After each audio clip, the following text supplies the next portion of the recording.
Bienvenidos a Tinta de Escritores, espacio que se emite regularmente desde la librería y centro cultural Mundos Invisibles. Mi nombre es Daniel Fernández Corch y quien me acompaña hoy es la escritora Clara Eugenia Ronderos. Claudia, ¿cómo estás? Clara. Clara. Bueno, te bauticé. Clara. Sí, está bien. Bueno, gusto que estés hoy por primera vez hoy aquí con nosotros. Sí, por primera vez en Montevideo, así que estoy muy También. contenta de estar aquí. Muchas gracias. Bien, tú eres profesora. Yo soy profesora en la Universidad de Lesley, en Cambridge, Massachusetts, Estados Unidos. Literatura hispánica. Enseño literatura mundial y literatura hispánica. Soy comparatista y latinoamericanista, entonces enseño ambas cosas. Bien. Y divides tu vida, como dice la biografía, entre Estados Unidos y Colombia, país natal. Sí. En Colombia tengo mi casa y el horario universitario es muy bueno para hacer esta vida doble, paralela, en donde tengo la mitad, 3 meses al año estoy en Colombia y el resto estoy en Estados Unidos trabajando. Muy bien. Tienes varios libros, por ejemplo, Ábrete Sésamo, Después de la Fábula, de Reyes y Fuegos, que lo tenemos aquí también. Que además, de Reyes y Fuegos, que es poesía, hoy nos vamos a concentrar en Agua que no has de beber, que es narrativa. Me llama la atención que este es del 2018 y 2019, Agua que no has de beber. O sea, poco margen como para trabajar con dos libros, además interesantes y diferentes uno de otro. Gracias.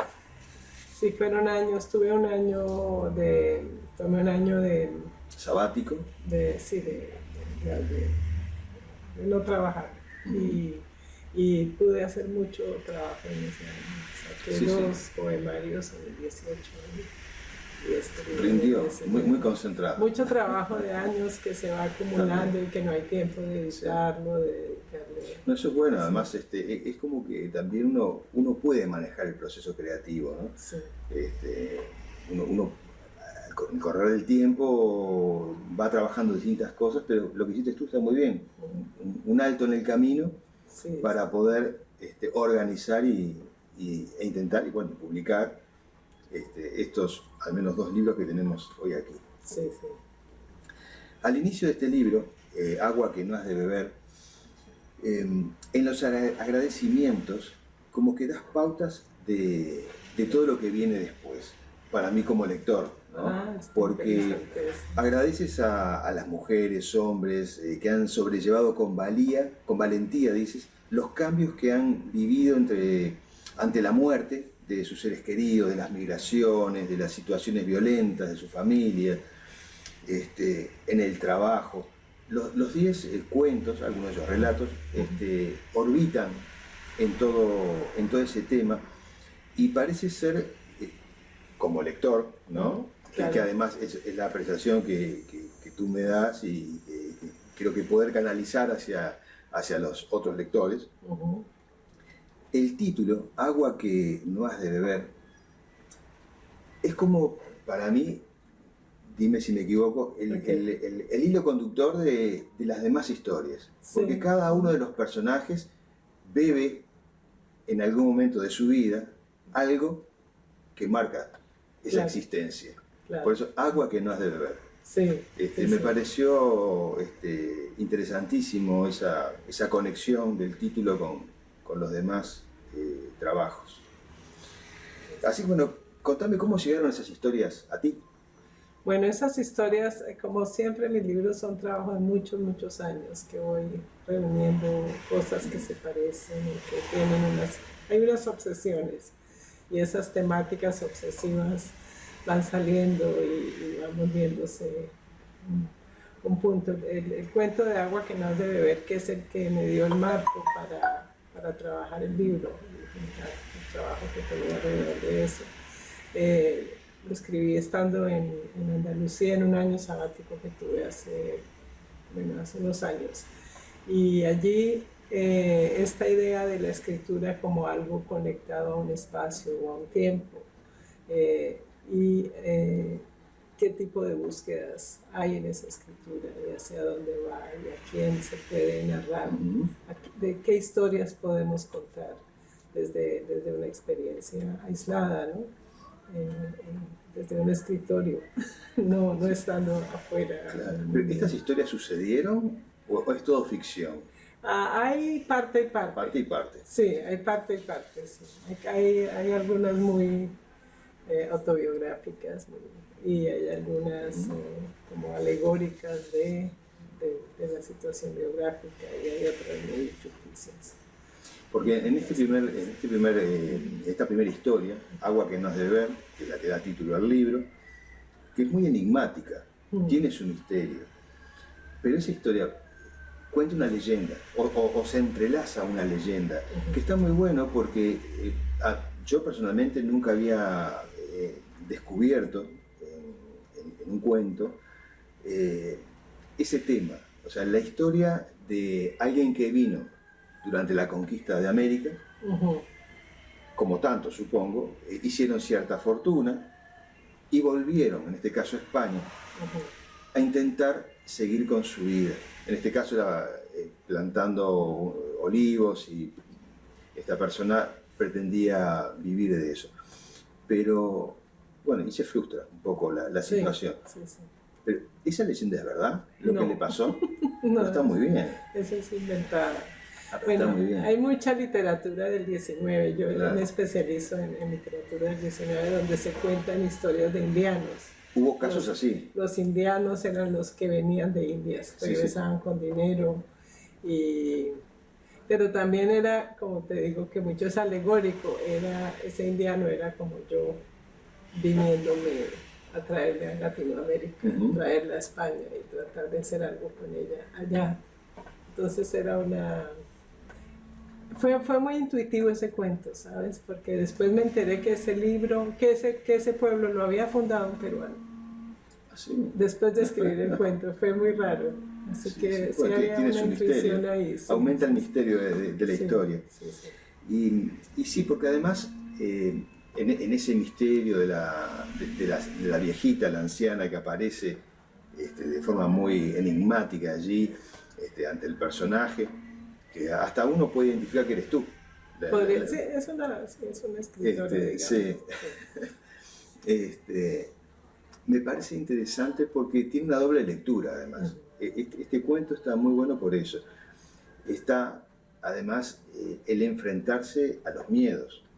Claro, eso es lo más... Por un lado te cuenta lo que vivió aquella gente hace más de 500 años y cómo el protagonista de esta historia, que se mezcla con la leyenda, también debe enfrentar determinada situación personal. Y cómo se resuelve, además. Sí, es interesante, esa viejita yo la veía, no existe, pero era tan real para mí, fue muy lindo conocerla, verla. En la imaginación. En mi imaginación.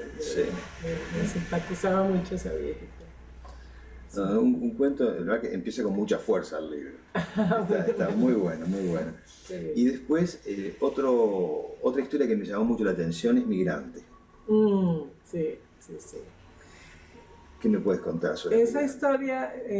Cuando pasó el 11 de septiembre y empezó una cacería de brujas, todo el que acusara a alguien, todo el mundo era sospechoso, todo el mundo podía en algún momento, si hubiera vivido la vida más normal, todos los extranjeros que lleváramos años viviendo en Estados Unidos, de pronto éramos extranjeros y por ser extranjeros sospechosos. Entonces ese cuento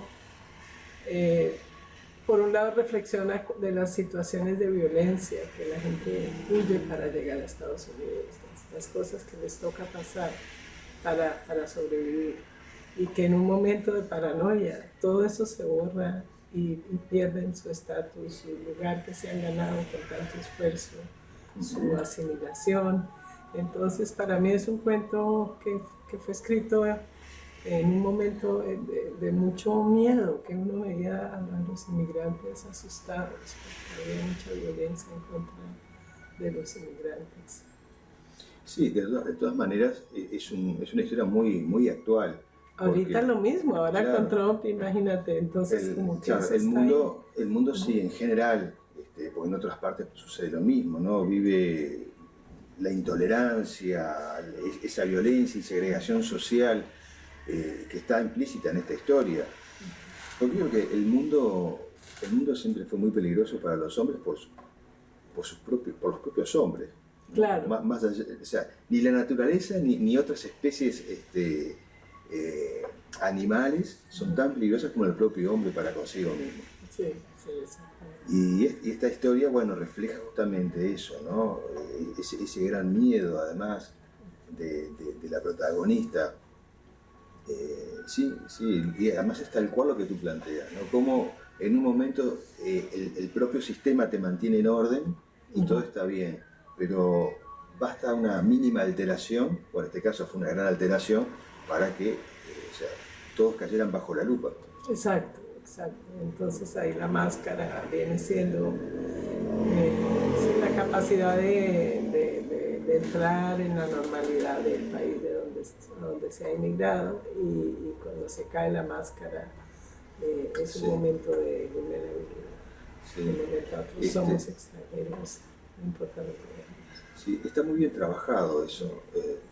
Eso que nombrás de la máscara está en esta historia, está muy bien, muy poético además. Me pareció un cuento muy interesante porque bueno, se resaltan esos conceptos, ¿no? Sí. El concepto de la intolerancia y esa fragilidad de la existencia que a veces cuando las personas no son culpables, pero igual se sienten perseguidos y culpables de algo que no tienen nada que ver, ¿no? Claro, esa era la sensación en ese momento. Y sigue siendo ahora. Sí, exacto. Sí, no va a pasar. Otra historia que me pareció fascinante es Extraña. Porque es extraña, además. Sí. Tiene ahí un final abierto que me parece increíble, ¿no? Muy no sé si de ciencia ficción o fantasía, pero a la vez muy real. Exacto, Porque es una situación que puede pasar. En este caso no vamos a develar demasiado, pero el hecho de que 3 personas se hayan vinculado a una misma, en este caso una misma mujer, en diferentes escenarios, situaciones, o sea, creo que da para pensar en múltiples situaciones, ¿no? Es un gran desafío literario. Ese cuento fue muy difícil. No lo dudo, cuéntame un poco más. Tuvo muchas reescrituras, muchas, no me atrevía a sacarlo allá. Quería lograr que quedara ambiguo en realidad, si es la misma mujer o si cada uno ve la mujer que quiere ver ahí. Que quiere ver allí. Y yo misma no lo sé, si era la misma o si eran varias, pero lo que... Y crear a estos hombres, su mirada, su lugar de trabajo, me aparecían, los veía ahí, los veo uno en la calle, ahí en el centro de Bogotá, en el café, tomando café, conversando. Como que conectaba muchas partes también de mi historia, de cuando uno vive lejos, ese mundo se vuelve entrañable y uno quiere recuperarlo de alguna manera. Pero a la vez también hay una mirada muy crítica sobre ese mundo en el que uno se crió. Entonces poner todo eso junto fue difícil. Sí, pues me llamó muchísimo la atención. Para mí fue un gran desafío el que tomaste allí, pero quedó muy bien. Ay, quedó muy bien. Me alegro, porque ese fue un cuento difícil. El libro consta de 10 cuentos. Vamos a nombrarlos porque los títulos además son muy sugestivos también. El primero es Agua que no has de beber, Testigos del olvido, Amores de última hora, Extraña, Travesía, Acto de fe, Milagro, Círculo de fuego, Migrante, que mencionamos recién, y Mil y una noches. ¿Hay alguno muy particular para ti de estos 10? Yo quiero mucho Mil y una noches. Y me gusta que el libro empieza con esta escritora tratando de escribir y termina con este escritor que escribe mucho, pero que tampoco logra terminar lo que escribe. Pero que en últimas, bueno, dejemos que los lectores descubran qué pasa en últimas, pero me gustaba mucho Mil y una noches, me encariñé mucho con esos personajes que le iban apareciendo a mi personaje, pero que también eran mis personajes. Sí, puede ser hasta la voz del inconsciente, ¿no? Sí, me encanta. Ese cuento le tengo mucho cariño por eso. Y el cuento de Milagro, que es un cuento muy autobiográfico, de una situación muy dura que yo viví y que tuve que procesar y volverle a este objeto estético para sacarla de mí. Sí, mucho es lo que normalmente pasa con los escritores, ¿no? Tratan de exorcizarse. Sí. Pasa con la música, en el arte, es algo común y hasta es bueno hacerlo. Sí, es necesario. Es necesario. Y fue un cuento que al principio no lo podía yo misma leer, no me podía distanciar, tenía demasiadas lágrimas y lo fui puliendo años también hasta que ahora siento que se para solo, que es una... Y como que lograste poner distancia. Eso, está allá. Ante esa situación. Sí. Ya lo puedo leer sin sentirme que yo soy ese personaje. Excelente. Bueno, Clara, ha sido un gusto estar contigo hoy acá, conversando sobre tus libros. ¿No están publicados aquí en Uruguay? Este es publicado en Argentina. En Argentina. Sí. Así que se puede conseguir allá. Se puede conseguir, sí. Bien. Nosotros he publicado en España más que todo. Sí, he visto, la mayor parte de tus publicaciones son en España. Sí. Bien, Clara, ha sido un gusto tenerte hoy acá y espero que no sea la última, de volverte a ver. Espero que nos volvamos a ver. Y tenemos para hablar todavía sobre tus libros de poesía. Es muy reciente también. Sí. De Reyes y de Fuego. Este sí fue publicado en España. Sí. Ellos me han publicado 3 libros. Sí, he visto. Sí. Y bueno, yo te agradezco mucho y sobre todo agradezco esa lectura tan cuidadosa y tan enriquecedora para mí, porque aprendo de mis lectores, eso es lo que me gusta de este diálogo. Así que muchas gracias. No, gracias a ti por haber confiado también en nuestro proyecto. Amigos, espero que hayan disfrutado, así como lo hice yo, de este encuentro con la escritora colombiana Clara Eugenia Ronderos. Hasta luego.